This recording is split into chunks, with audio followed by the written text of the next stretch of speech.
jangenda eye libino esengo omokili bosepela nami bukamamya laimi kokie elonga emonani bosepela nami bukamamya laimi kokie elonga emonani.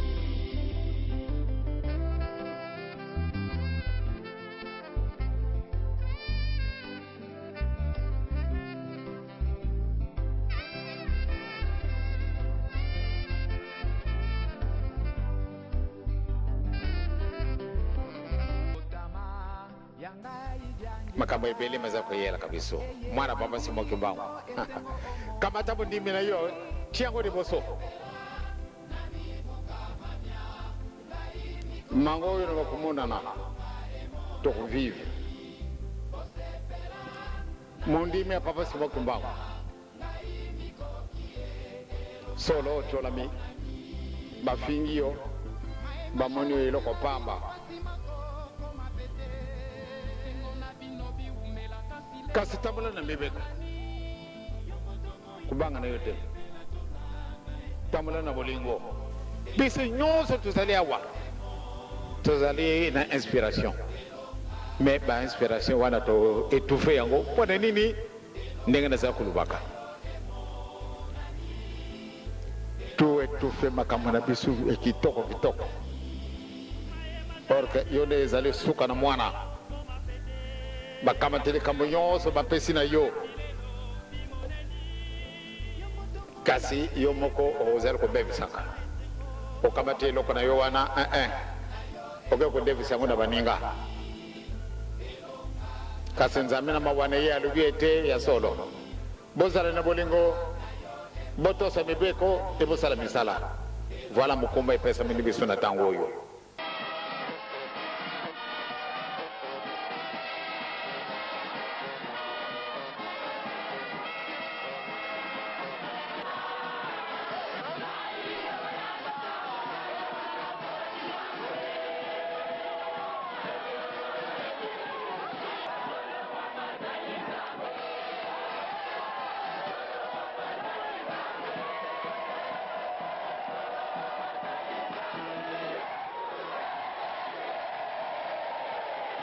« 22 mars 1918, 22 mars 2018, nous sommes en Kamba-la-Nouvelle, Jérusalem, où les fidèles kimbonguistes se sont réunis, ainsi que les sympathisants kimbonguistes pour célébrer ensemble la naissance du premier chef spirituel de l'église kimbonguiste, l'homme de plusieurs surnoms, tant parmi d'autres nous citons le bâtisseur, le nommé Papa Diangenda Kunchima Joseph.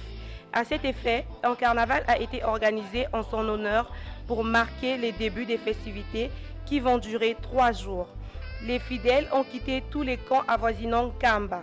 Quelques images illustrant le groupe théâtral Kitjeteki en sigle, parti de Konkipaku, le groupe Fluki, parti de Gombe Kintsuka. Bref, toutes les chorales, groupes, mouvements et associations, tous pour point de chute Kamba-la-Nouvelle, Jérusalem.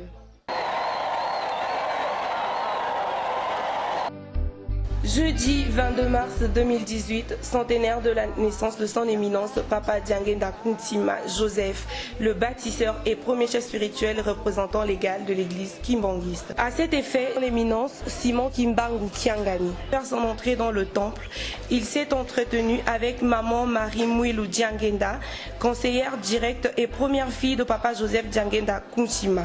Elle est accompagnée de ses enfants.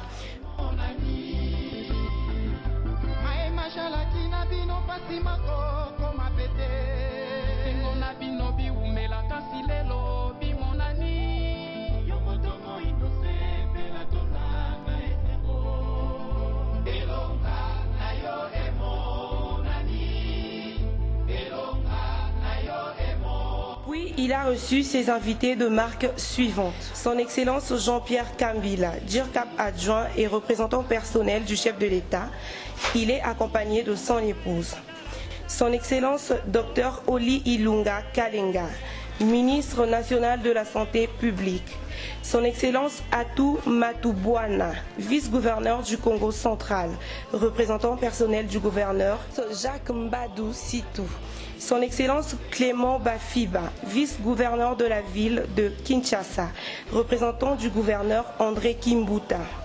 Le général-major Ndonda, directeur du personnel à l'inspection générale de la police nationale congolaise, PNC en sigle. Une délégation allemande des hommes d'affaires conduite par M. Reiner, que vous retrouverez dans nos images à travers nos reporters du département de la presse et information kimbangiste. Merci.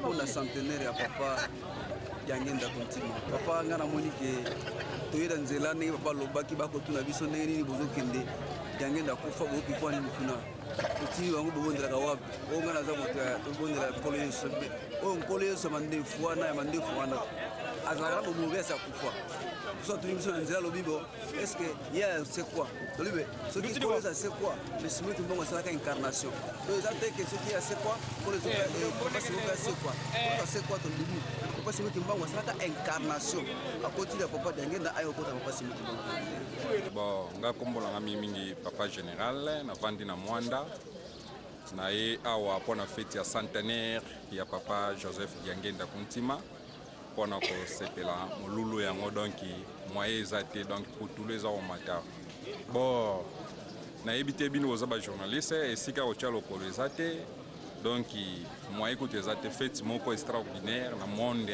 donc na ebité na monde so ki fête sa bo salama après ozo so ba image donc moye ezate ngai kombo na ngai révérend tabia we Mlezi Joseph nazali évangéliste de territoire d'Uvira na Sud Kivu. Nayawa nayaki d'abord na école biblique. Lokola nasilisaki nde na zelaki oyo fête monene fête ya centenaire ya papa Diangenda Kuntima. Bon nalingi koloba ete en tout cas tozali na esengo mingi totondi na esengo mingi pona kokoma na jour ya lelo ya centenaire ya papa ne tozo tonda botondi mingi na tata Nzambe, tata Molimo Mosanto, tata Simbo Kimbangu Tiangani. Bon, tolingi ete bizaleli na biso et ezala ya kitoko, ezala ya bolingo mibeko pe misala.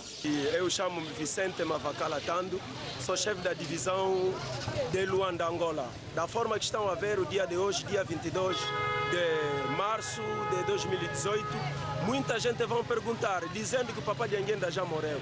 Mas, na verdade, Deus não morre. O Papa Diangenda hoje totalizou 100 anos. Este é o motivo que fez que todo mundo, ou todos quimbanguistas do mundo inteiro, subir para Ankamba, Nova Jerusalém.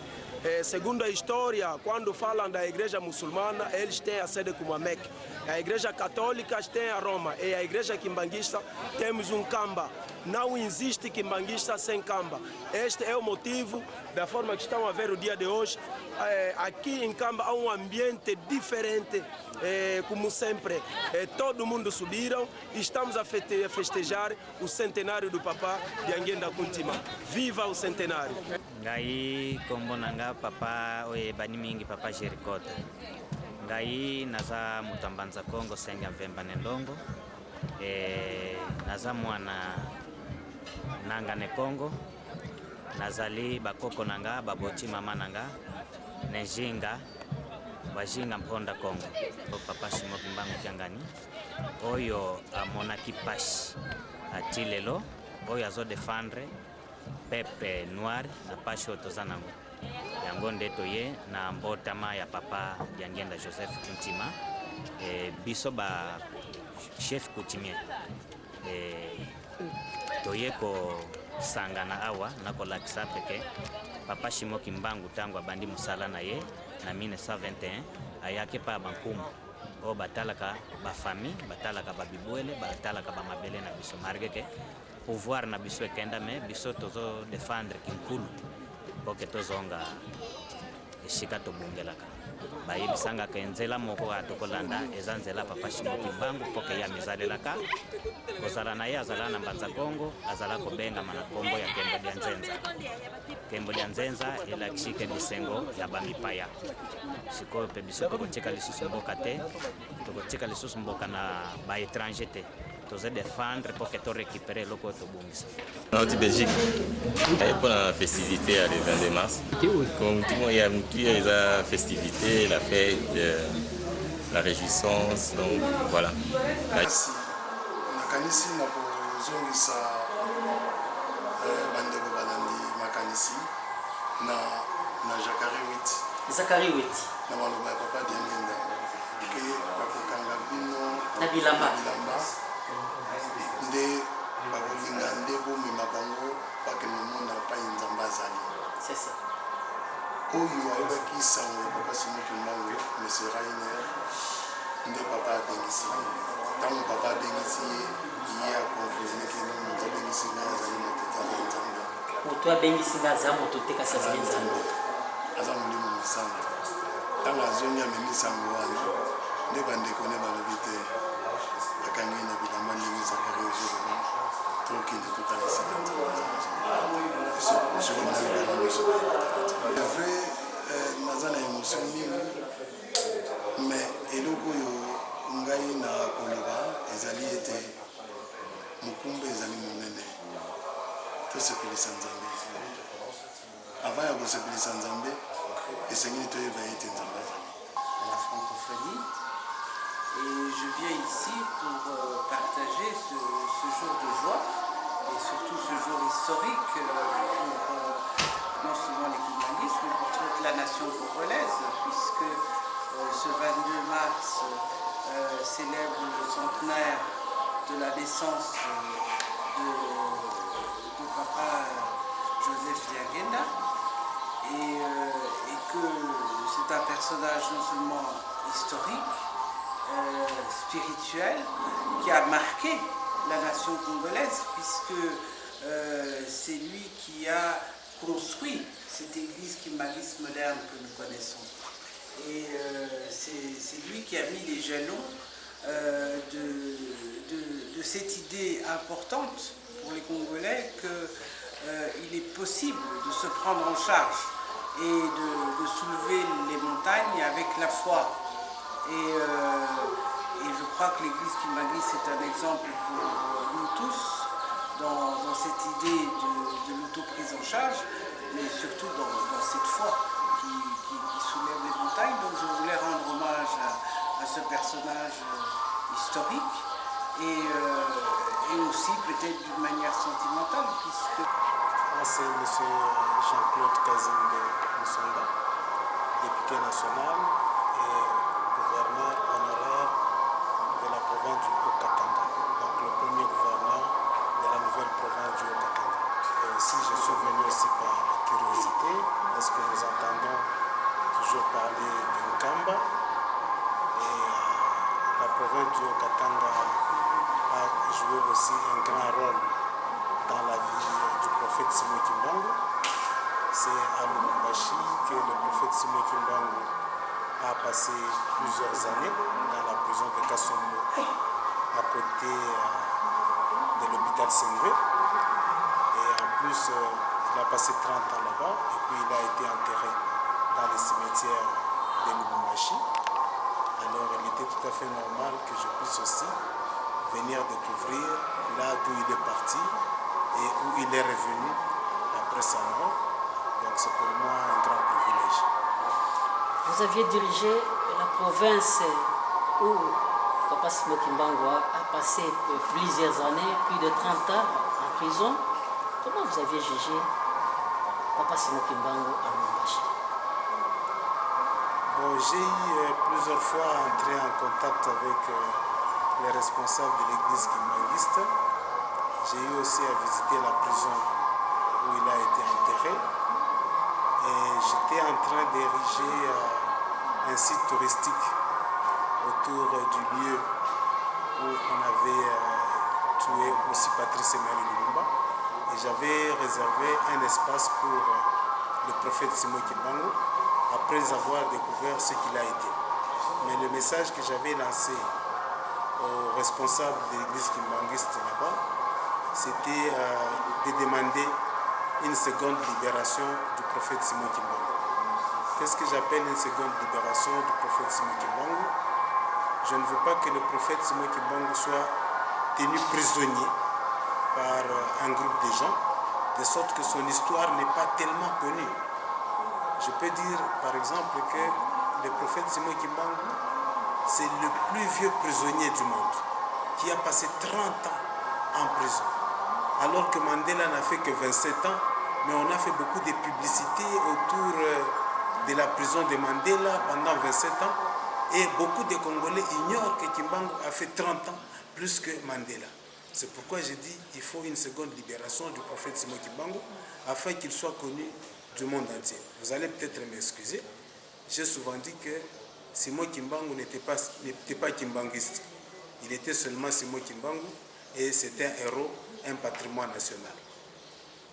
Vous êtes élu, est-ce que si vous posez ces problèmes en tant qu'élu, est-ce que ça peut passer? Parce que ce sont les élus qui proposent quand même des histoires. Oui, le problème c'est que nous devons constamment nous battre. C'est pourquoi il ne faut pas que si nous l'enfermons dans un petit cercle réduit, à ce moment-là, on dit que c'est l'homme de ce petit cercle. Donc Kimbangu, quand on dit Kimbangu, les gens voient que non, c'est pour les kimbanguistes. Non, non, c'est pour la nation qu'il a lutté, c'est pour l'Afrique qu'il a lutté, pour la libération de l'homme noir. Non seulement en tant que député, mais nous devons conjuguer nos efforts et nous devons tous essayer de parler de lui, susciter l'intérêt à travers le monde. Donc en dehors du domaine spirituel, nous pouvons entrer aussi dans le domaine politique pour essayer de montrer la lutte de Simon Kimbangu pour la libération de l'homme noir, pour la libération du Congolais.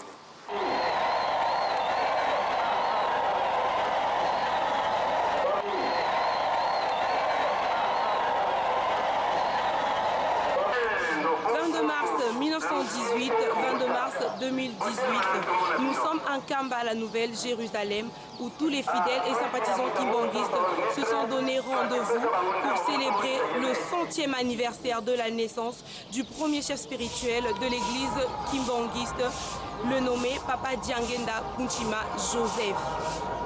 9h15, c'est le début du culte. L'illustre du jour, c'est le révérend Mario Suarez, le représentant légal, premier suppliant en charge de l'évangélisation et mission de l'Église. Il tire son homélie dans les livres suivants. Psaume 2, verset 1 à 12, Exode 20, verset 1 à 17, Luc 2, verset 8 à 17. Le reportage Bettina Daniel et tout, derrière la caméra Papa Pecos. Nous vous invitons de suivre le déroulement du culte avec toute l'équipe de la presse et information kimbanguiste.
Abotane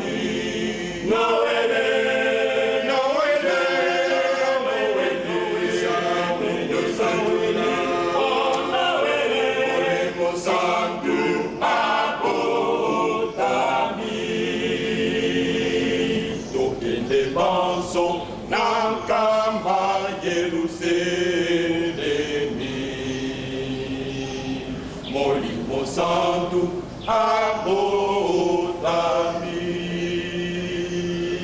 tokende banso nambamba Yerusalemi Molimo Santo abotami Noele Noele Noele Noele Noele Santo Molimo Santo abotami Noele Noele Noele Noele Santo Molimo Santo abotami Noele Noele Noele Noele Santo Molimo Santo abotami akokisi mibukama tokende banso tofumisa ye akokisi mibukama tokende banso tosanjola ye Noele Noele Noele Molimo Santo abotami Noele Noele Noele Molimo Santo abotami Noele Noele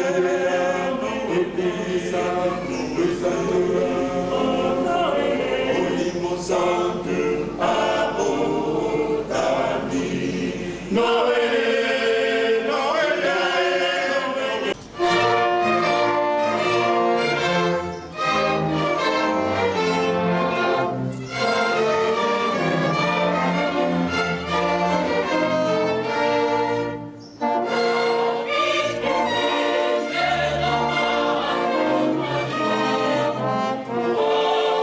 Misaye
soki ozali na bible ya lingala facile ezali na page 55.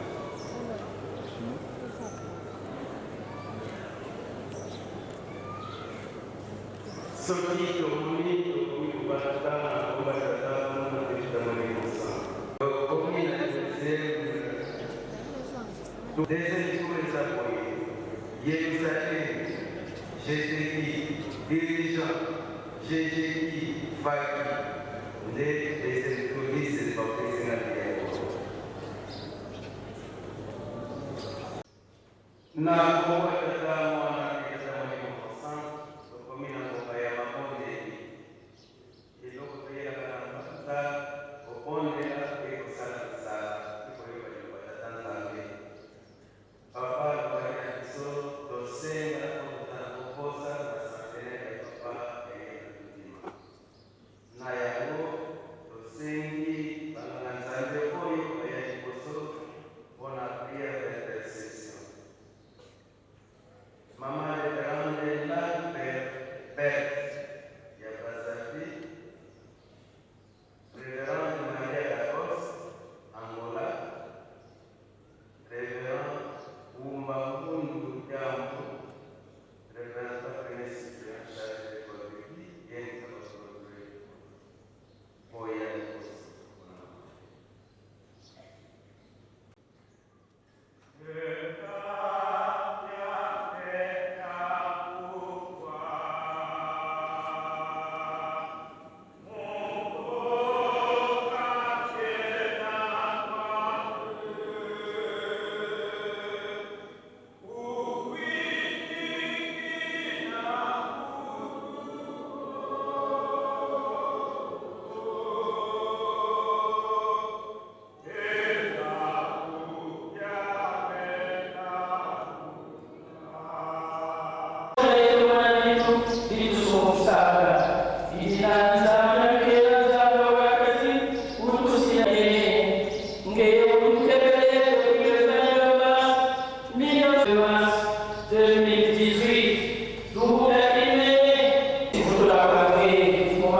Yeah.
Okombo ya tata mwana pe tata molimo mosantu. Tokomi na ngonga ya Matei. Biso nyonso tofuti batike toye na nkamba po ete toyoka liloba tata Nzambe oyo kosunga biso.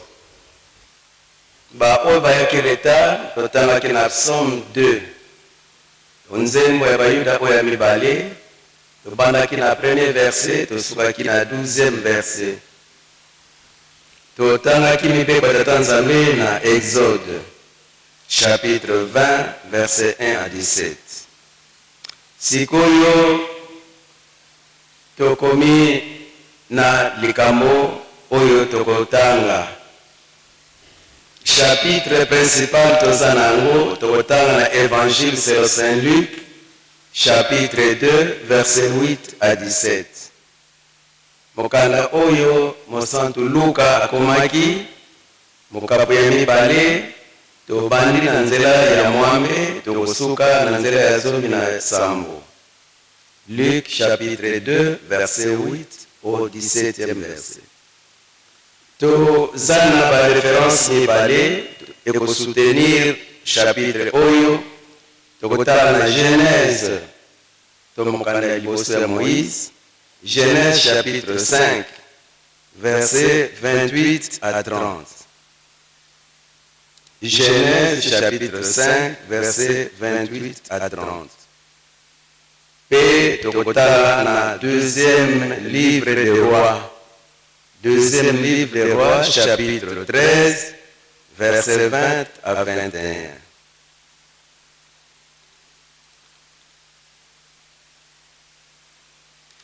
Na kombo ya tata mwana pita Molimo Santo bondela.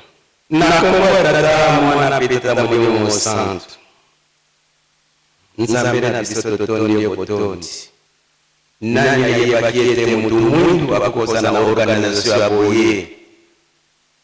Biso tozalaki bato te bayokela biso mawa te kasi lelo tokomi bana ya tata Nzambe. Tosangani awa na mokolo malelo ya centenaire ya papa Diangenda Kuntima mokonzi ya bule ya liboso ya Lingomba. Fete ya lelo ezali kado Nzambe opesi epai na biso bana na yo tike totambusa biso na liloba oyo tokoloba na kombo ya tata mwana Molimo Santo. Na kombo ya tata mwana pe tata Molimo Santo. Batata ba mama tosangani awa pona centenaire fete munene ya mokili mobimba. Kasi tolandi banzembo nyonso elobi ete bokende na nkamba pona centenaire oyo. E biso tozwi chance ya kokoma na nkamba pona centenaire ya papa Diangenda akokisi mbula kama depuis abotama. Mokanda tata Nzambe soki tutali na Hébreu chapitre 13 verset 7 bapesi biso conseil makasi ke bokanisaka batambosi na bino ya kala oyo bateyaka bino likambo ya tata Nzambe. Bokanisaka batambosi na bino ya kala oyo bateyaka bino likambo ya tata Nzambe. Donc wana ezali recommandation bapesi epai na biso tobosanaka te ba oyo bamonaka pasi pona biso. Ezala na kati ya famille tata na bino mama amoni pasi pona kobokola yo ata akufi te parce que matei o apesi yo yango nde ezali kaka kolakisa ke ye azali. Lelo toye awa pona kokanisa papa Diangenda mingi bapoza question ye mutasi akufa na ye te santa bozo fete ya nini epai na biso